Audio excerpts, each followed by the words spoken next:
On va revenir à l'actualité politique. Thierry Mariani est en direct avec nous depuis Bruxelles. Bonsoir.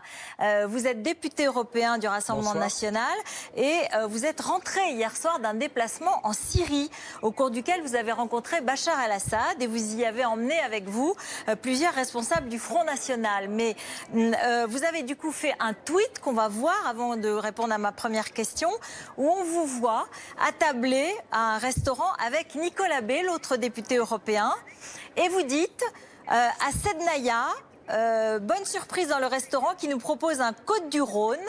Malgré l'embargo et les sanctions qui frappent la Syrie, bravo à nos viticulteurs qui ont réussi à distribuer leur vin jusqu'ici.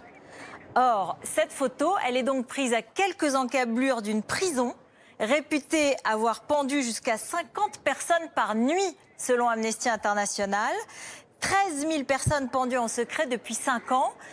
Et on se pose la question, Thierry Mariani, ça ne vous pose pas problème? Vous n'avez pas d'état d'âme à trinquer en quelque sorte dans ces lieux-là? Pourquoi nous étions à Sednaya? Sednaya, c'est l'un des lieux de pèlerinage des catholiques de Syrie. Parce que vous avez un monastère qui est l'un des plus fameux en Syrie et nous étions à Sednaya pour ce monastère. Ensuite, tout simplement, nous étions à un déjeuner et moi, j'ai été député des Côtes-du-Rhône.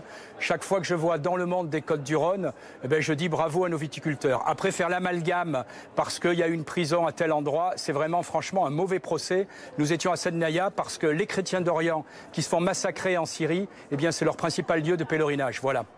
Mais vous comprenez quand vous avez par exemple notre consoeur Claude Guibal de Radio France qui connaît bien la situation sur place et qui dit si vous tournez la tête en sortant du restaurant, vous voyez la prison et vous aurez sûrement une pensée pour les milliers de personnes qui ont disparu dans des conditions monstrueuses. J'ai tourné la tête, je n'ai vu aucune prison, j'ai vu des centaines de personnes parce que c'est un lieu où pendant le week-end les habitants de Damas viennent justement en pèlerinage. Voilà.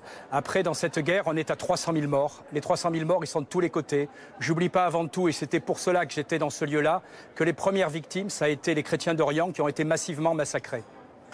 Mais Thierry Mariani, quand même, vous trouvez que c'est bienvenu d'aller saluer un dictateur qui continue de bombarder une partie de sa population. Il y a encore des bombardements à Idlib. Pendant 90 jours, il y a eu de nombreuses victimes civiles et 400 000 déplacés.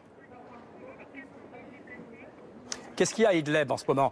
Il faut simplement prendre un rapport des Nations Unies qui date d'il y a moins d'un mois.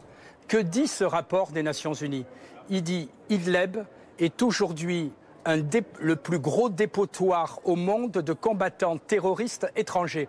Idlib, excusez-moi, c'est aujourd'hui la dernière poche de résistants de ces terroristes qui sont battus par le régime et par l'armée syrienne. La question est simple. Moi, j'adore tous ceux qui me donnent des leçons sur ceux qui sont encerclés à Idlib. On ne veut pas les reprendre en France. Et on ne veut pas les reprendre en France, ceux qui sont à Idlib, parce qu'on sait que c'est des terroristes. Mais en même temps, il faudrait que les Syriens acceptent presque d'en faire un zoo dans leur territoire et de ne pas y toucher. Voilà, c'est la guerre. Je suis désolé, mais ces gens-là sont pour la plupart des criminels. Ce sont des gens qui ont combattu dans les différentes poches, qui sont des terroristes. Et je le répète, l'ONU même le dit. Alors oui, bien sûr que je déplore les morts civiles, mais il y a un moment où il faut savoir si on est en guerre contre le terrorisme. Si on est en guerre contre le terrorisme, eh bien je suis désolé, quand il y a une poche où sont concentrés plusieurs milliers de terroristes, qu'est-ce qu'on fait? Ou alors la France se dit on les reprend. C'est pas notre position, vous le savez, et je constate avec satisfaction que ce n'est plus la position de M. Macron. Alors arrêtons l'hypocrisie. Qu'est-ce qu'on veut? On veut vraiment qu'ils soient confinés là-bas, protégés. C'est une guerre. Moi je souhaite l'anéantissement des terroristes. Mais entre souhaiter l'anéantissement des terroristes et aller rendre visite à un dictateur comme Bachar el-Assad, à une personnalité comme lui, c'est lui donner de l'honorabilité, de la respectabilité. Il a quand même aussi des alliés comme le Hezbollah qui sont sur la liste des mouvements terroristes selon l'Union européenne. Vous croyez que les chefs d'État ne rencontrent jamais les dictateurs? Attendez, rappelez-moi là, MBS, M. Macron.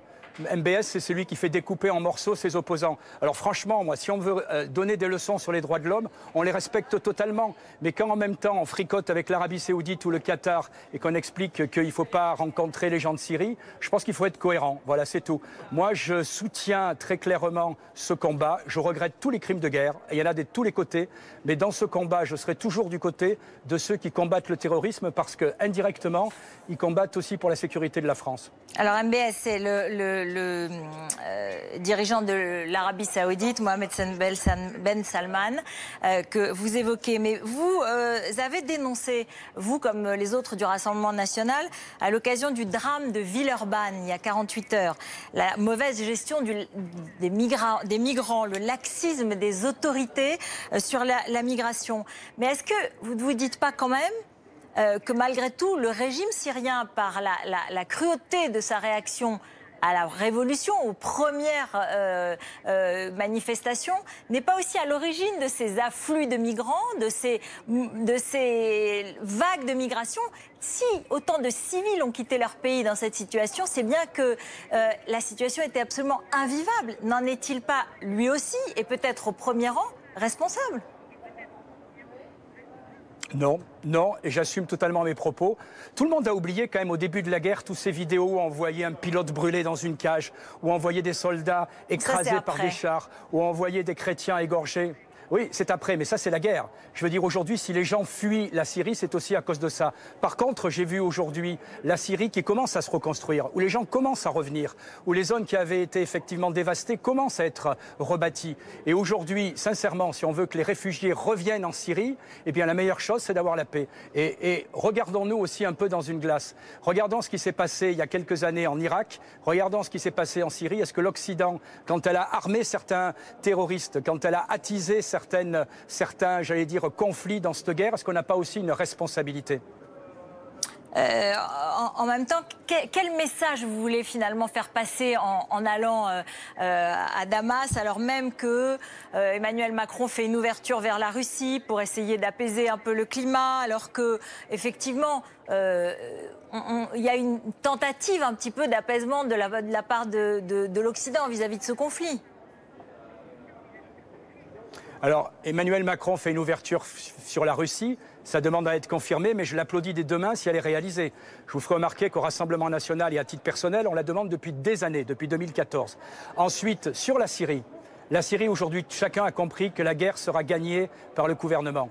Et donc aujourd'hui, l'important pour la France ou l'important pour les pays européens, c'est de favoriser la paix. C'est pas d'attiser la guerre. Au plus vite il y aura la paix dans ce pays, et donc au plus vite les réfugiés reviendront, et au plus vite, j'allais dire, les victimes cesseront. Qu'est-ce qu'on demande? On demande la reprise des relations avec ce pays, parce que tôt ou tard, il faudra reprendre les relations.